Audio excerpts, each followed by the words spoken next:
You're listening to Exposure on Radio X. I'm John Kennedy, and I have a very special show for you tonight. An Exposure classic album playback, Radiohead's OK Computer, in full with one of the band, here to talk us through the whole thing. Philip Selway, welcome back to Exposure. It's good to see you. Thank you for having me, John. It's a pleasure. So the last time I saw you would have been in to talk about one of your solo albums. Yeah. But this time you are representing, with your radio hat on, one of the five-headed beasts that is Radiohead. And OK Computer, which is now 20 years old. Yeah. And you've seen fit to reissue it, remaster it, and couple it with a second CD called OK Not OK. Yeah. And I thought before we started and launched into OK Computer, it'd be a good idea to kind of contextualize the whole thing. Because in some ways, this seems like an unusual thing for Radiohead to do, to look past. And look backwards. It's not something you're normally associated with. No, but we've had, things have happened over the past couple of years, but, there's been changes in where our catalogue's been, so it's come back much more to us, and so we've been able to go back through the archives, essentially, and pooling everything together. That's what we've been trying to do, and revisiting, all the old demos, and tracks that we recorded for OK Computer, which didn't make the final cut. And it just felt that there was like a fuller picture of the record emerging there. And, we're a bit older. I think we can afford to look back a little bit at the moment without it actually feeling as though that's kind of fixing us in a place in time. This comes hot on the heels of releasing a Moon-Shaped Pool last year. So it feels as though, from our point of view, things are still very much moving forward, but it's just a huge, it's kind of, it's unburdening yourself of this other stuff that's there, which can be quite weighty, and just actually giving that fuller picture of what the record was. Yeah. How did the process start? Did you all go back and listen to the album together and think, you know what, this is great, we need to reissue this? Well, it started off from the, from the actual record itself, having it remastered, and actually listening to it, thinking, oh my word, that's the kind of the detail in that, which was quite surprising. Actually, it just felt as though the album came to life a lot more with remastering it. And then, as I say, we've been, over the past couple of years, we've been drawing together the archive and digitising that. So that's everything from old demo tapes of Tom doing acoustic versions of songs to present to us, of rehearsals, of stuff that we're trying out in sound checks as well. And, odd ideas that didn't quite make the cut at the time, but kind of informed what was happening in the record. And, you have to, I think sometimes it is good to stop and take stock and actually remind yourself of the value of what you were doing at the time. Because I think we've been quite almost dismissive of what's gone in the past. And in a healthy way, because that keeps it all moving forward. But actually, I think but when you do stop and immerse yourself for a very short time in stuff from 20 years ago, I think, you can kind of reconnect with what can be the strengths of a band as well. Yeah, yeah. Definitely. And in terms of the remastering, were you all involved in that, or does that go to a special person who is amazing with technology? How does that work? Because people talk about remastering a lot, and I always wonder, well, who's involved in that? What is that process? And you need an expert on that. If it had been left to us, it would sound like an old C90 cassette, in fact, which is there as well. You hand that over to the experts. Excellent. And you have unearthed 3 songs that haven't been released before, but people have heard them in live settings before at various times. I'm going to be playing those as well. And then the OK the OK, not OK section of the re-release has all these extra B-sides as well that were released at the time of OK Computer when the singles came out. I can't wait to hear what your reflections are on the album. So I think without further ado, we'll take a quick break and we'll kick off with Airbag, OK Computer, Radiohead. The X-Posure classic album playback begins imminently. It is Radiohead with Airbag. It is the opening track to the OK Computer album, originally released in June of 1997 here in the UK. And tonight I'm playing you the whole thing. I'm John Kennedy. Philip Selway from Radiohead is here to give us a little bit of insight into what it was like being in Radiohead in 1997, June 97. The album comes out. Was it a sense of relief when the record came out? You'd been working hard and long on this amazing album. I think there was a lot of trepidation at the time because it felt, as a record, it felt quite different to the Bends, and the Bends had, brought us, some certain kind of notoriety, and just there was that slight anxiety, thinking, have we done the right thing? But also at the same time, just having a, belief in what we'd done musically as well. So when we released the record, it was in the days of doing these big press weeks, and we holed up in Barcelona for a week, which was very lovely, and did a couple of shows, and it just felt like as with all records, you've been shut away with it for a better part of a year making it, and then suddenly to share it with lots of people under very kind of close scrutiny, and that felt quite daunting at the time, I think. It felt like there was a lot riding on it.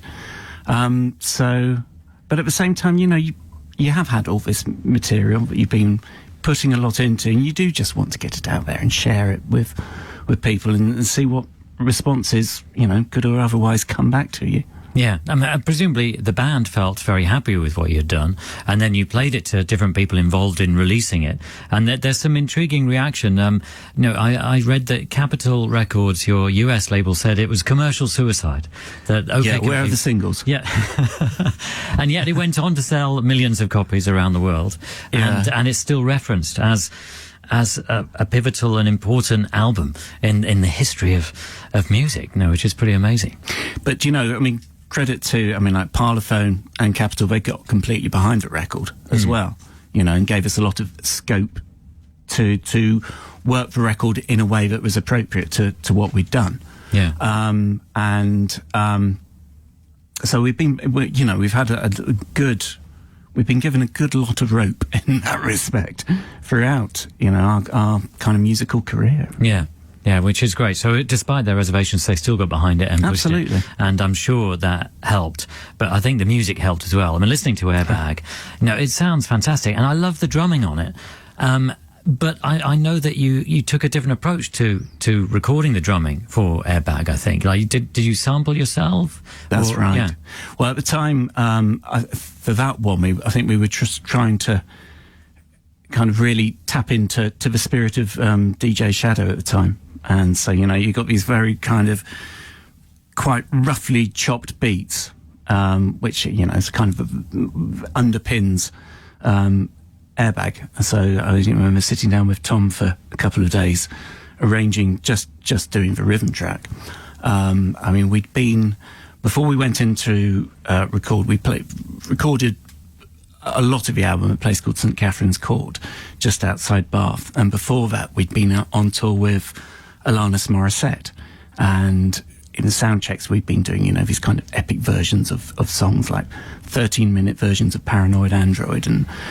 And Airbag was one of those songs. It was kind of, from a drumming point of view, kind of the drum beat was slightly recognisable from that point, but actually really needed us to get into the studio and then to try and, fashion something out of it, which actually kind of had this edge to it, which had, what then became, a kind of that, because it's the opening track on the record, it kind of establishes that atmosphere from the outset, something that's very different from what we've been doing on the bends.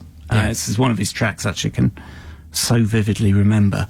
One night out in the garden at St Catherine's Court, and looking back up at the building, it was all lit up and the windows were open. It was in this amazing valley just outside Bath, and it was Airbag coming out the window, and so for me, whenever I hear that song, it's just like this kind of like, this house became this beatbox at the end of the garden with lights and music blaring out, and so it's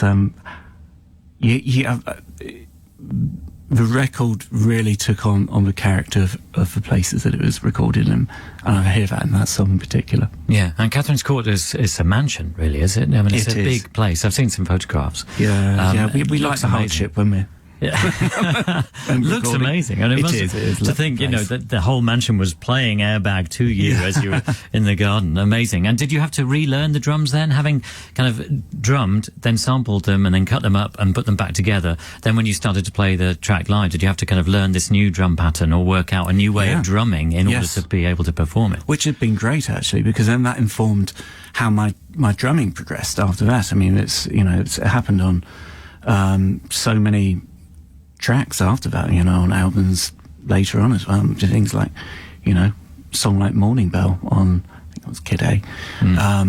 And so that's great, because I think anything that takes you kind of out of your comfort zone in your playing, and then you actually have to figure out how to do that, those are the things which will move on your musicality and develop your kind of a very recognisable musical voice, which becomes very much you. And so, it's slightly daunting at first, and you think will we ever do a convincing version of this? But what to aim for. Yeah, fascinating. And so, inspired by DJ Shadow, so trip hop was a big sound of the mid-90s, an underground sound, and I guess post-rock was kind of bubbling under as well, a way of re-evaluating what rock music was about. And maybe that was coming into your thought processes a little as well. And interesting groups from the past like Can. I mean, Airbag kind of reminds me of Can a bit, and Colin's bass playing as well kind of taps into that too. Yeah. And it's this whole new rhythmic game for Radiohead on this record. Yeah, we're thinking of stuff. If you think of a kind of like a motoric kind of drum pattern or that feel to a song, that's very different to anything that we've done on the Bends or Pablo Honey. That have been, quite fluid, let's say. And so, yes, I mean, you're drawing on all those different elements, which you're always aiming just beyond. I think, so sometimes way beyond where you think what you think you can achieve musically at that time, and physically in your playing. But you aim there, and where you fall short, that's actually what defines the character of what you're doing, and it becomes, through what you choose and what you feel that is valid, that becomes how you sound. Yeah. So, Paranoid Android, the second track on OK Computer, you said you'd already tried out 14-minute versions supporting Alanis Morissette in the States in 96. And it's a lot of very baffled expressions as well. I can imagine. I mean, how did it then end up being what it became? And the interesting thing was that this was the first taste the world had of the new Radiohead album at that point. And, it's become a definitive statement. That song, as I say, it used to disappear off into this kind of big John Lord Hammond solo at the end of the song. So John Lord of Deep Purple. Yeah.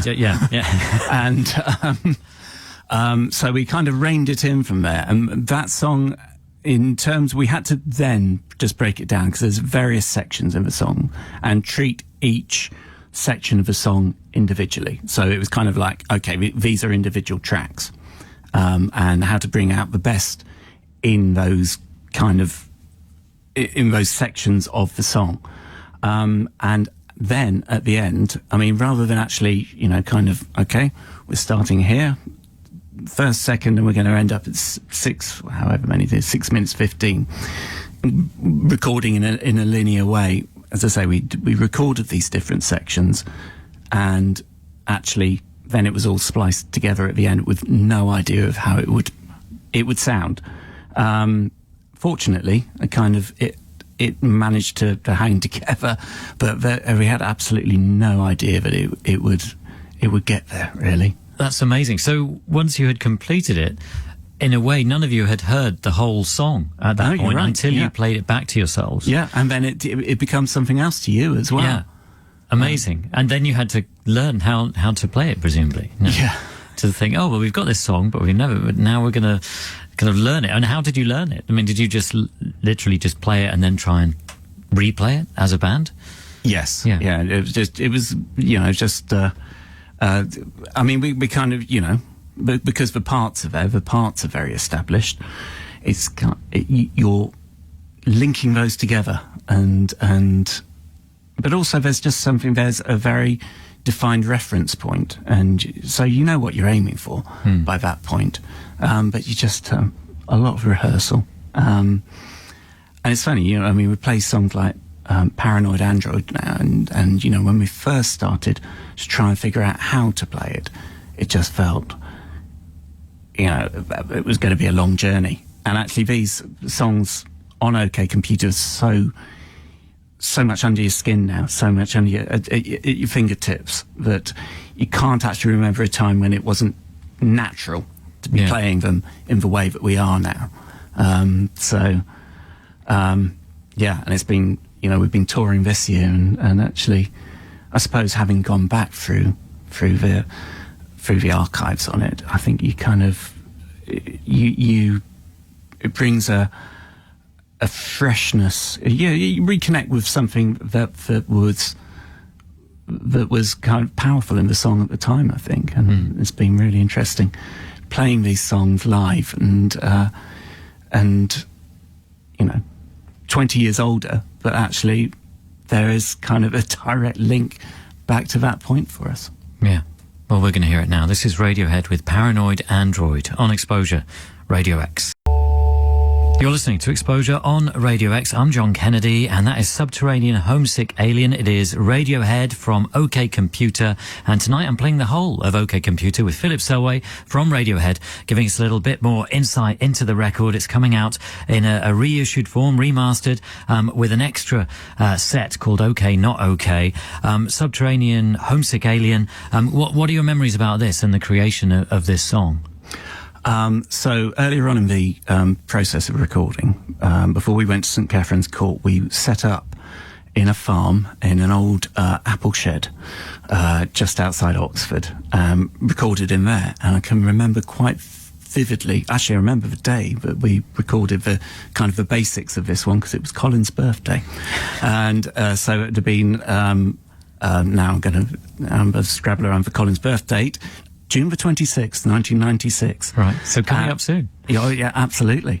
I just remember it was an incredibly hot day. I mean, it was quite Spartan up there. And so, it gave a real focus to your work, because you didn't want to hang around for too long.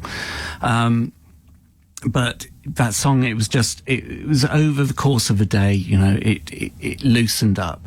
And it, it had I don't know, there was a rather more,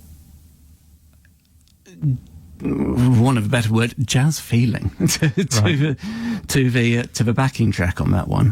What else do I remember about that day? So it was Colin's birthday, so we got to take out curry that evening. Very lovely. And England played Holland as well in the Euros at the time. Wow. So good memories. All feeds into amazing Subterranean Homesick Alien. There's a beautiful organ part to it. Where did that come in? Did that come in at a later stage?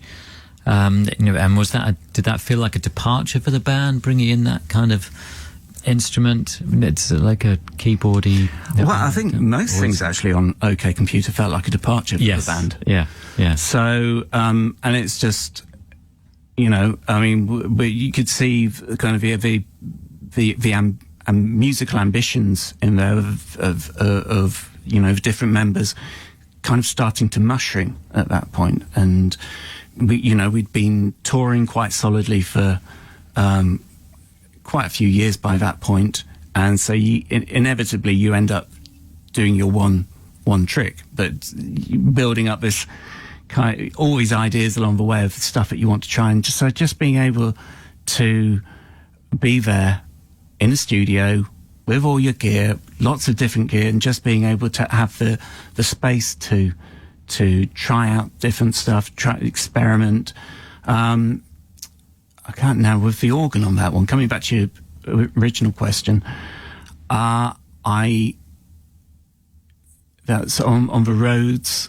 I think that went down pretty much that day. On Colin's birthday. On Colin's birthday. Amazing. So it was their integral part of the song from I mean, the that's. I think you with something like that because that set kind of the ceiling of the atmosphere of the piece, if you like. And then you work within that. And also, I mean, with the guitar and that, immediately, you get those sounds, and it suggests things to you in terms of either parts or the way that the feel that you bring to your playing as well. And, you have these songs, are good. It's something Tom had brought them along, and it's just, okay, that's a very good collection of songs. But I think then once you've actually got those kind of sounds there, then that's what provides the character to it, and that's where the song really starts to take shape and comes to life. Exit music for a film is the next song on OK Computer. Now, this was originally part of Romeo and Juliet, the Baz Luhrmann film. Yeah. So it was written specifically for that film, with that film in mind. But you didn't let them use it on the soundtrack release of that, and kept it for OK Computer. But was the whole thing recorded before you recorded the other tracks, or did that opportunity come during the recording of OK Computer? That was during OK Computer. It was when we were at St Catherine's Court. Again, coming back to the thing I was saying earlier, that's one of those songs that really had the character of the building in there. And so that song, Tom did kind of like the core performance of it with him, and an acoustic guitar, supposedly a recording of that somewhere as well, a video of it, or not found it yet. But that kind of set the tone. Again, it's that thing that, okay, there's the atmosphere, that's what you're trying to add to, that's what you're trying to bring out the kind of the full vibrancy of it. And that song, the drums, there was a very spooky nursery at the top of the house, and I had a drum. That's where I was sleeping. Well, I had one drum kit set up in there, and I just remember the course of the sessions, I didn't sleep an awful lot. I was kind of there with the duvet up to my nose and lights on all night. But I think it kind of lent a slightly strung out feeling to a lot of the recordings that we did there. Which I think you can hear there in the album. And I just remember being up in that nursery all on my own. They left me on my own. But they gave you a drum kit to occupy yourself. Kit and some kind of tie line so I could speak to them. But I think, I can hear this drum track actually sounding quite strung out. And yes, and so that song was recorded at St Catherine's Court, but written for the film. I remember coming back onto a tour bus somewhere, and Tom was at the back, and he had the end of the film going over and over and over again, and watching the song grow out of that. Yeah, incredible. Amazing. And this is it. Exit music for a film. Radiohead on X-Posure, Radio X. It is Radiohead with Let Down on X-Posure, Radio X from OK Computer. Tonight it is a classic album, X-Posure album playback with Radiohead. Philip Selway from the band here, giving us the lowdown on the new version, the remastered version of the album, and Let Down as the fifth track. How did this one come about? I mean, there's when, as the drummer, at which point do you get let into the room, or you're always, all of you, in the room at the same time working on things? But by the time that Tom kind of presented the songs to us, then, you know, that at that point, that's when we'd all be in the room and you'd start pushing it, pulling it around, and actually Let Down, I'd say we've been playing the material live, and Let Down was the track I think was probably the most akin to what we'd been doing live. And so it's one of the tracks that we did fairly early on in the sessions at St Catherine's Court. And, you know, as I was saying earlier, you know, we were all a bit strung out by the place.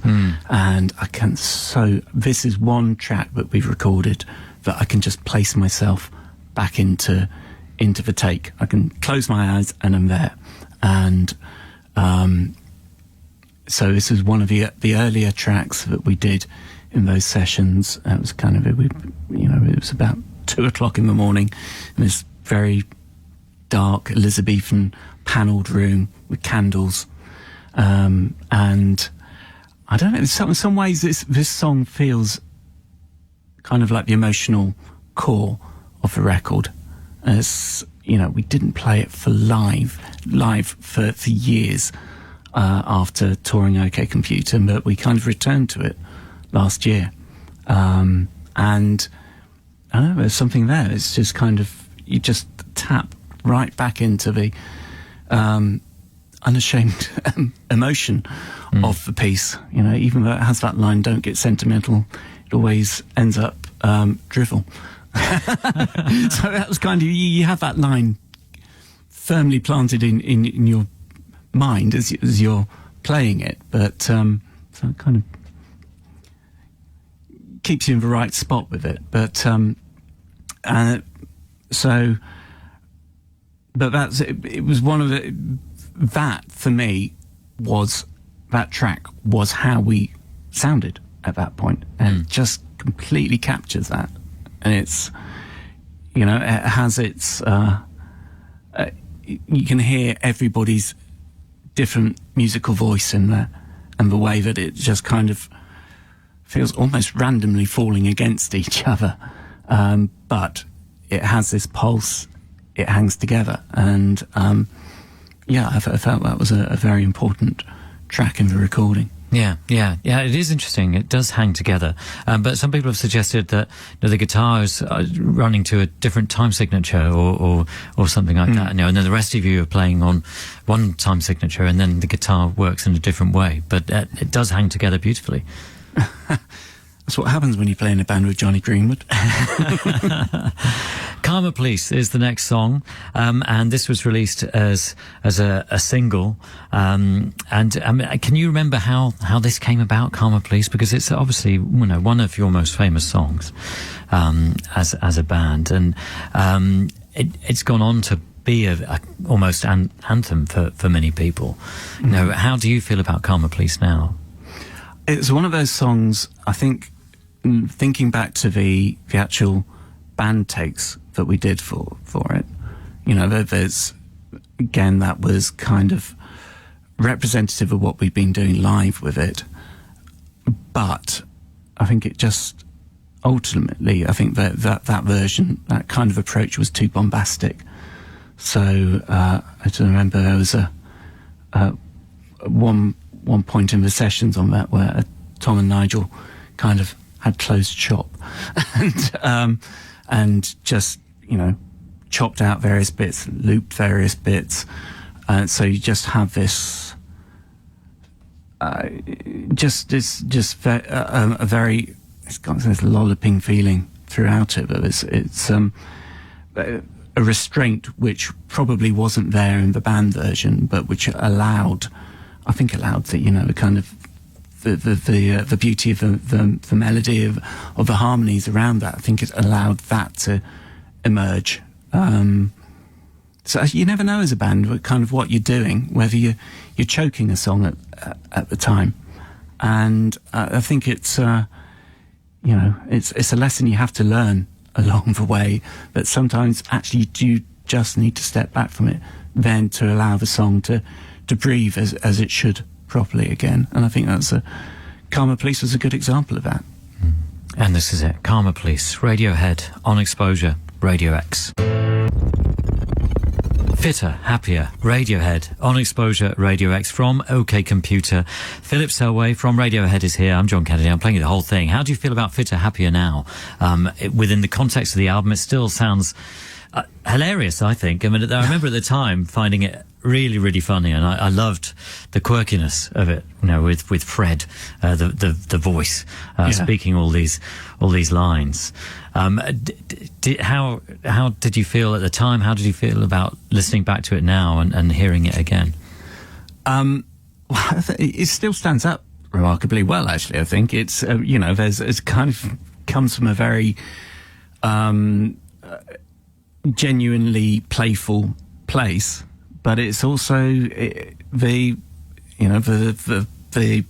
lyric, the poem at the heart of it, still incredibly emotive and powerful, really, I think.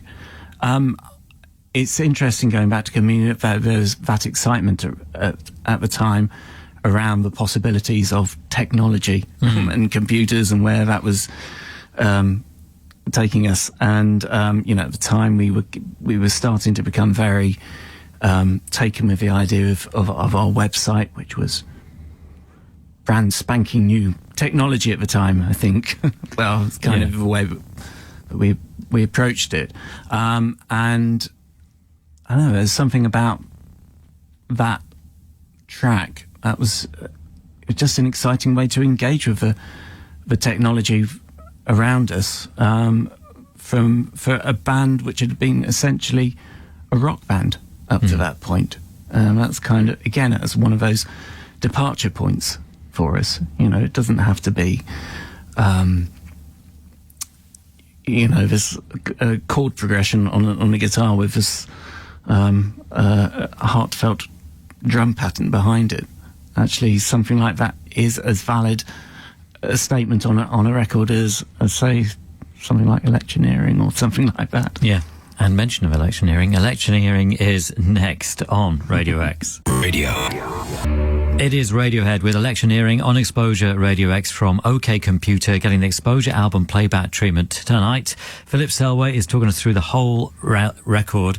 Electioneering, track 8. And you were talking, Philip, about the idea of stretching what you could put on a band record and you know, what defined and what didn't define the band. And I guess Electioneering, you know, as you said, you know, is a more straight ahead rock number, and it sounds fantastic. I think it was the way that all the tracks were sequenced on the album that gave each of them their kind of extra dynamic quality, because you put them against each other in different ways, and so they kind of leapt out of the speakers even more because of the context that they were put in, by being preceded by Fitter, Happier, and then Electioneering being you know, followed by Climbing Up the Walls. You know, it just helped give meaning really to those songs. In preparation for this chat, and we've been mentioning on Radio X that I was going to be talking to you, and a few people have got in touch to ask the important question, you know, why don't you play Electioneering live? Do you know, that's not a player's favourite, that song, I'm afraid. Right. It's probably I think you're right, actually, in kind of where it falls in the record coming out of Fitter, Happier. Then it's, you know, it's just such a kind of such stark contrast to each other, those tracks.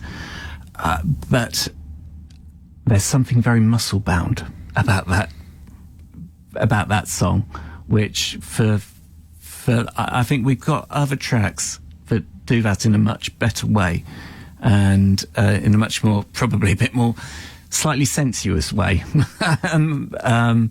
But, you know, just have that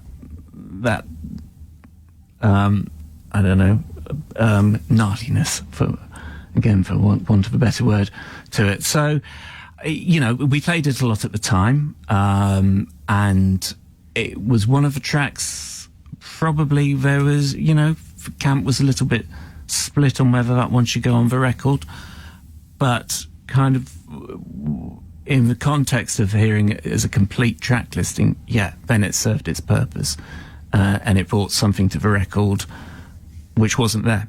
And so as an album track, you know, I think it kind of lends to the overall atmosphere of OK Computer. But as for live, as I say, I think there are other tracks that kind of do a similar thing, but which are much better. Yeah.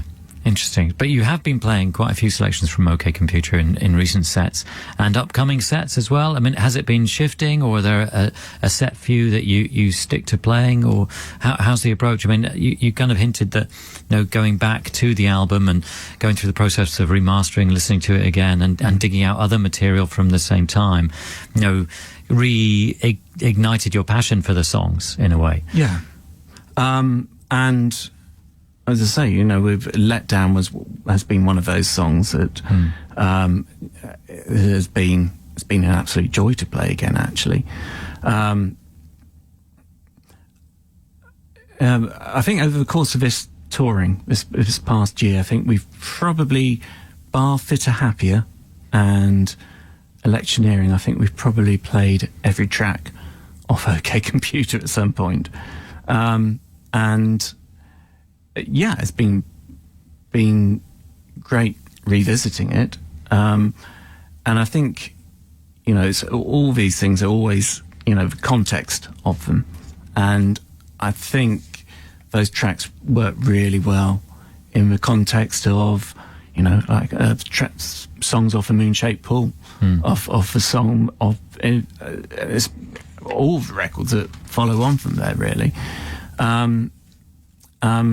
So I think emotionally we're in the right spot. We've been in the right spot to go back and play them with genuine commitment again. Yeah. And have you played Climb Up the Walls, the next song? Has that been part of the recent live sets at all? Yes, it has been. Yeah. It's got interesting percussion, almost metallic kind of percussion quality to it.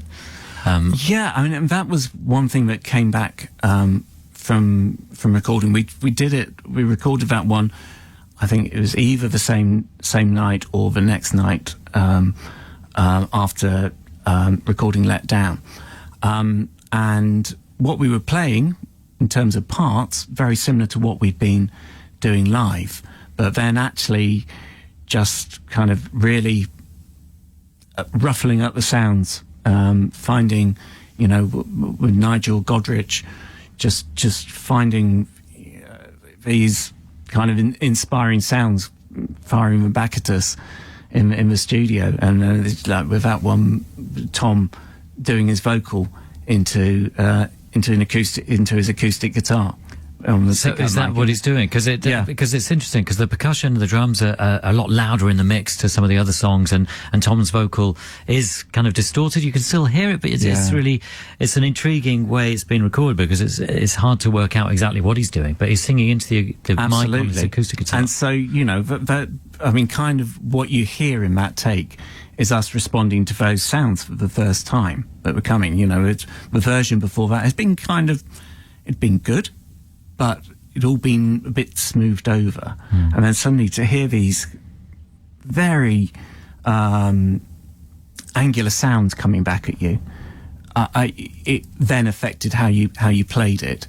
Again, with the kind of the strung out atmosphere of being in that house at the time as well. It kind of just all came together and just solidified in the take that we did. And the strings section is great on it as well. You know, it's Yeah, they weren't with us there at the time. no, but the whole use of strings on the album is really well put together and really well executed, and you know, can work so beautifully for each song that uses them, but also, you know, is a contrast to the way strings were being used at the time, you know, which was kind of an augmentation, really, wasn't it? Whereas these were, you know, fundamental to the way the emotion of a song was going to be played out, and the impact it would have, I think.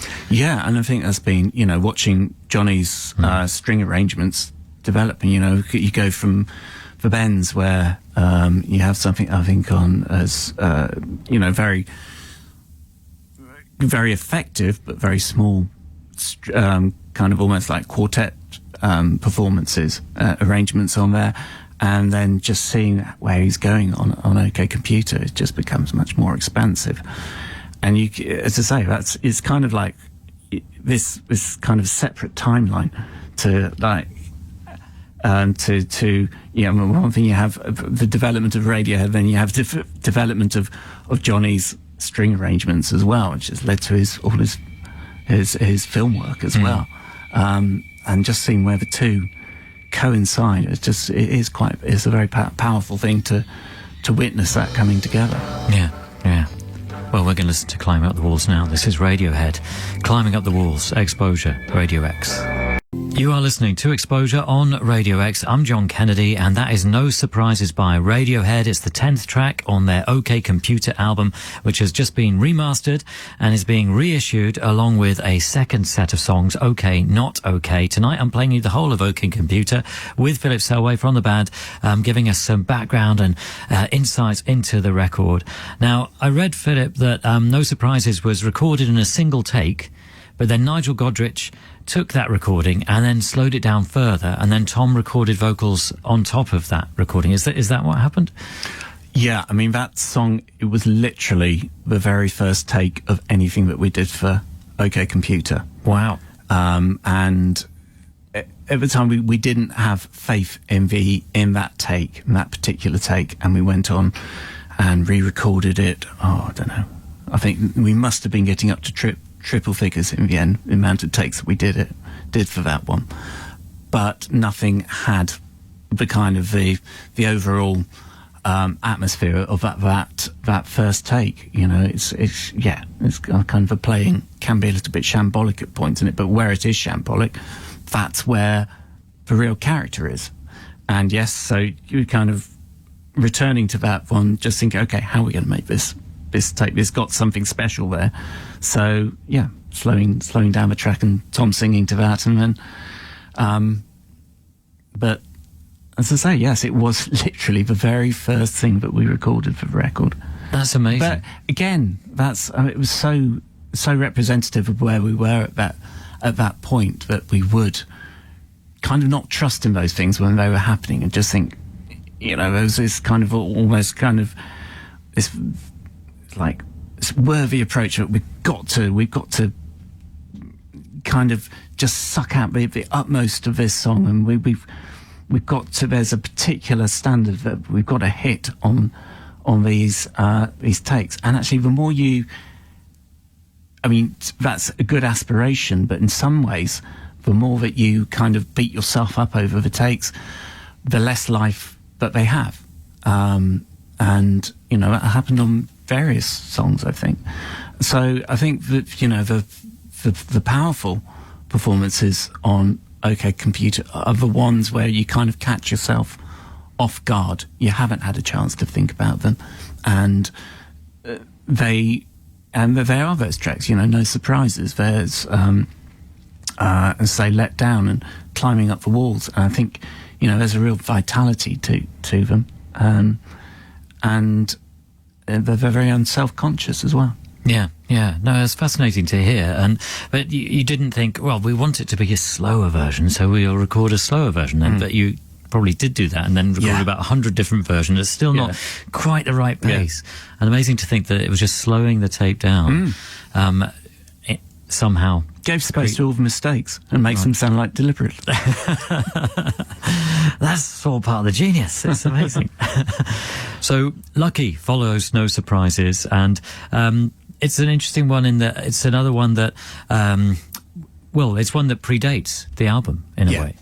Because this was another kind of commission, in a way that Exit Music was kind of a commission, but a commission, was it 2 years earlier for the Help album, for the War Child album? That's right. It was the year before so it would have been in 1995 for that Help album. And we all, lots of bands all went into the studio on the same day and produced, recorded songs, which became the album. And that was our first time of working with Nigel Godrich as the producer. He'd done some B-sides on the Bends, but that was the first one. It's just, okay, this is us. We're kind of like teachers out of school now. We've got the classroom to ourselves, and that was the first one really where we felt that. And we worked. I mean, the nature of that project was that you had to work very quickly, and again, you bypass that self-conscious side of yourself, and it's a song that it was on the back of having toured in Japan, and I remember going through that in sound checks and it taking shape there, but then actually recording it in that day under those kind of time constraints, where you're pulling all those different elements, you're pulling all your kind of different abilities, your different limitations together, but ultimately, that all adds up to what becomes, I think, with some distance from it, sounds like a very convincing performance. Oh, totally. It sounds amazing. And did you think, with Nigel in the room and Nigel working on the track, and obviously, the results kind of spoke for themselves. Did you think, well, that's going to be the future? We're going to go in, we're going to record a song a day. It'll be plain sailing for us from now on. Error. Did that kind of thought pass your mind at all, or did you think, clearly we've been working towards that for the past 20 years. Yeah, right. Still doesn't quite work like that. But occasionally it does. Absolutely. And Lucky is the example. Yeah. And this is it. Radiohead with Lucky on X-Posure Radio X.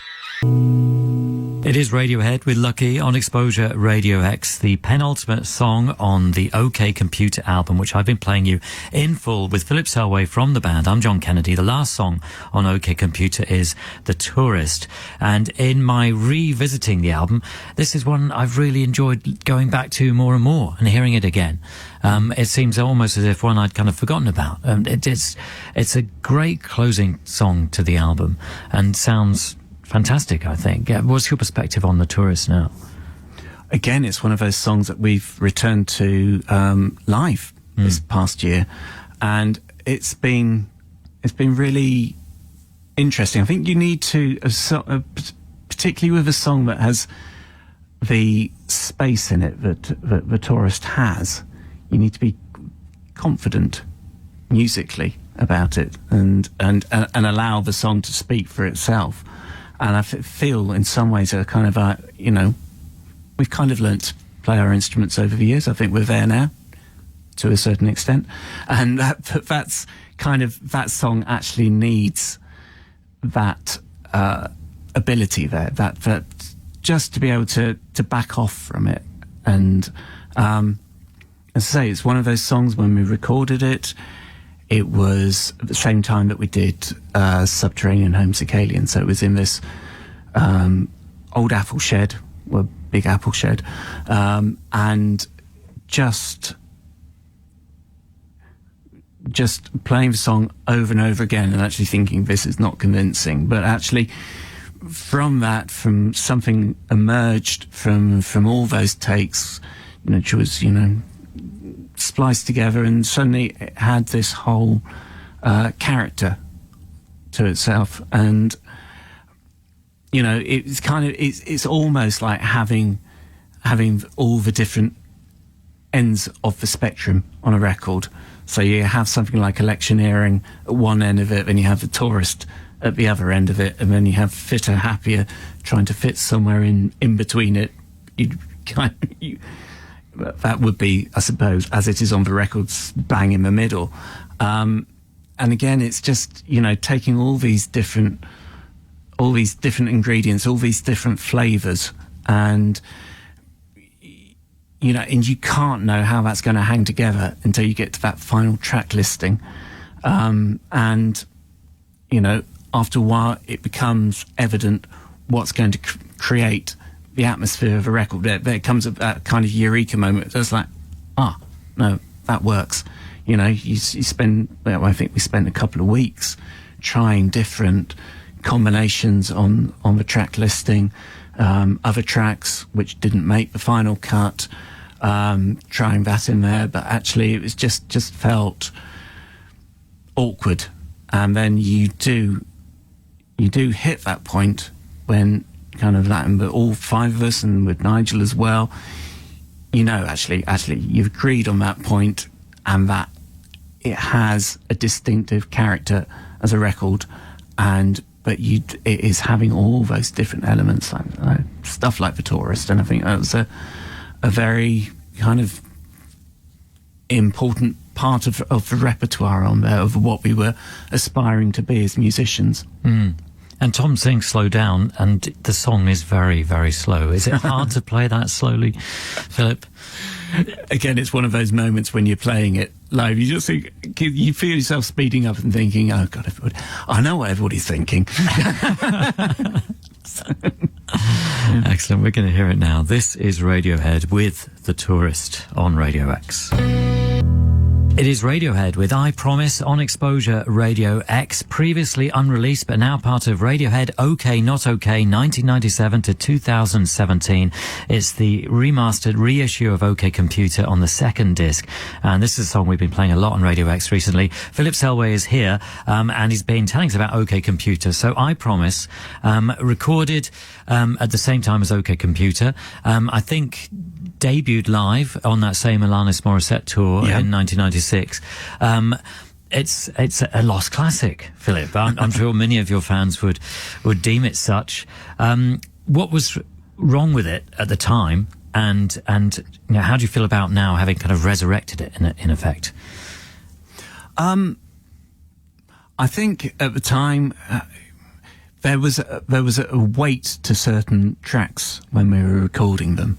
I think we were talking earlier on about the whole thing, the feedback of, well, no singles on there. And people have been coming along to the shows and hearing these songs, like I Promise, and thinking, well, there you go. Yeah, you're home and dry. And then suddenly we got to presenting the album, and those tracks weren't on there. So I think we baffled a few people with that. But at the time, it just didn't feel as though it lent something, the right thing to the album. I don't. It's funny listening back to it now, because it feels very complete, and it feels okay. Yeah, well, that's how it's supposed to sound. But at the time, we didn't feel that. It just felt, oh no, that song's not realised its potential. Don't want to put it out there like that. I think we were kind of uptight at the time. So some things that passed us by, which were there, staring us right in the face. There you go. I mean, the recording sounds fantastic, I think, and it's really interesting. But I could understand how you could possibly reassess things. Did you have you changed anything to that recording, or was that is the recording that was made at the time? I believe that's as it was at the time, and it has this almost Ravel's Bolero aspect to the percussion on it. You know, this military style thing that runs through the whole thing. I mean, it's so good that it's now part of this new version of OK Computer. Or I mean, how do you feel? I mean, it's called OK Not OK, so it is a separate thing. You're not pretending or attempting to think, no, this is what the album should have been. This is just giving you the fuller picture. We made the right decision at the time about what became that album. But there was an awful lot more going on in those sessions that, you know, like any band on any album. But it's been surprising going back and just seeing how much was going on around that time. It was a very fertile period, really. And these songs, like I Promise, they informed so much of how we approached those sessions and how we felt about those sessions at the time. So it's actually really great to be able to reunite them with the larger project, but at the same time, you know, you keep OK Computer intact, because that's what worked as a collection of songs. Yeah. And you have been performing I Promise recently. How do you, when Radiohead put a set together, how near to stage time is that set completed? No, is it, you know, so at this point, do you know what you're going to be playing at the weekend, say? What show would that be? Generally, we get together in the afternoon of the show, and it's usually Tom, Ed, and myself, and we'll sit down and we'll talk about, you know, if there are any kind of any itches of songs that we want to play that day, and also kind of just getting a good feel for where we're playing and where our moods are on that particular day. So we'll sit down and then we'll do the set list at that point. There's a show coming up on Friday in Somerset that we have actually done the set list ahead of time for. Right. So you've thought about that a bit more. We have thought. Yeah. Well, it's not thinking about it a bit more, but it's just, you know, we just wanted to, because of the nature of that as well, you know, there's a lot, you know, have all the TV side to it. So, you know, it kind of forces your hand on committing to something up ahead, which is a healthy process, I think, for that one in particular. But generally, it's on the day. Yeah, I like that. There's another previously unreleased track that I'm going to play now. This is called Man of War. It's Radiohead on X-Posure, Radio X. It is Radiohead with Man of War on X-Posure, Radio X, previously unreleased, now part of OK Not OK, the companion piece to OK Computer. Philip Selway is here from the band. So where does Man of War fit into the picture of OK Computer? Man of War was a song, I think it was initially around the bends, actually, and we'd been playing it for a while. We did a version of it for some demo sessions at the beginning of 1996. So we went in with Nigel into Chipping Norton Studios, where we'd done recorded Pablo Honey, and in that one we were doing songs. So it was Man of War was in that one, and a very early version of Nude as well. That song, it just didn't have the legs in terms of where we wanted to go to with, you know, this kind of, that felt very much like what we'd been doing on the bends. And the whole thing about OK Computer was supposed to be that we weren't doing what we were doing on the bends. So it fell by the wayside at that point. But we knew it was there. We knew that it was a good song. But it never really found its place until now.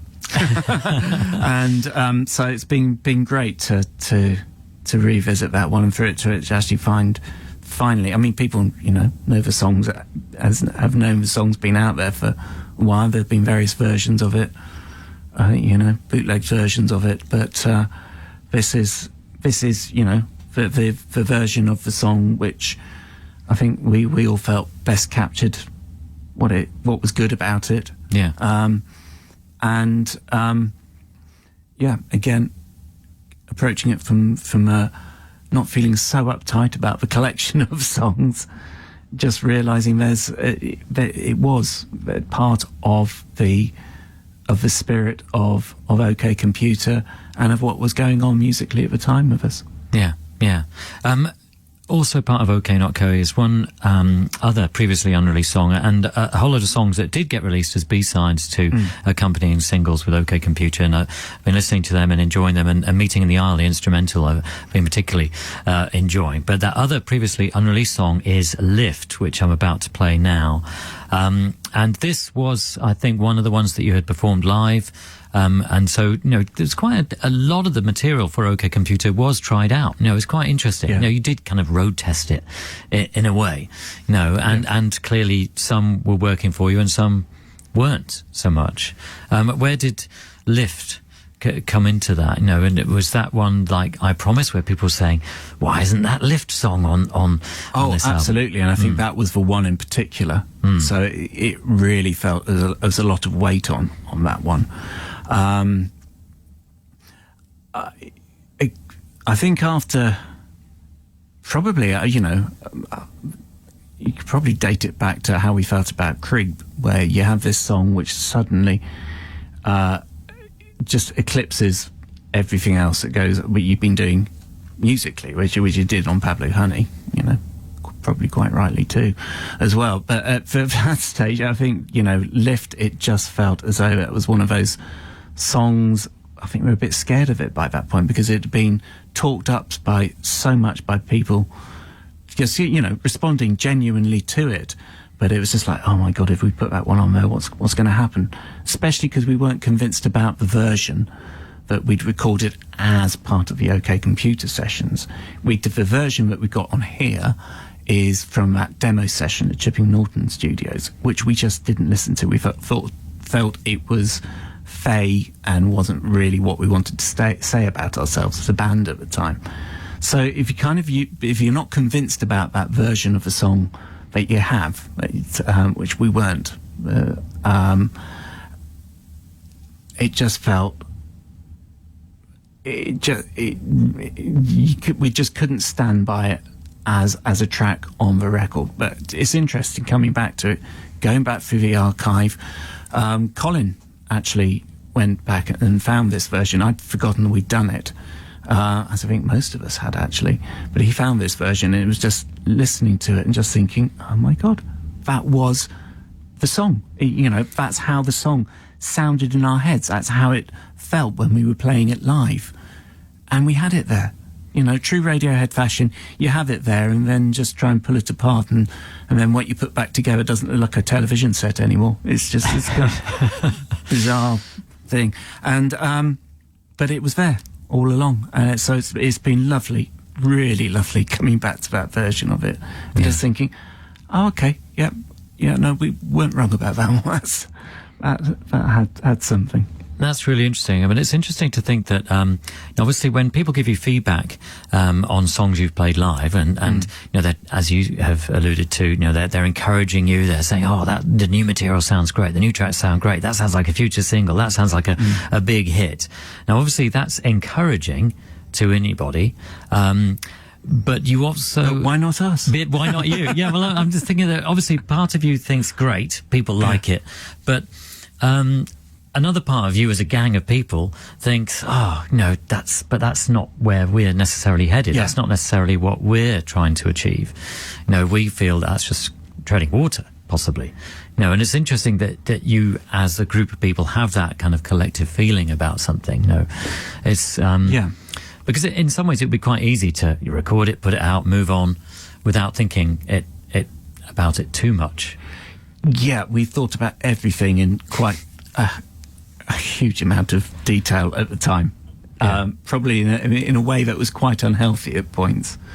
As I say, it comes back to the thing I was saying about the recordings. But, you know, for some of the best recordings are the ones where you can tell it's very unself-conscious. But you know, without that kind of scrutiny going on, okay, there are points where you kind of shoot yourself in the foot, but that scrutiny also brings a quality control about with it, and it does drive the whole thing forward.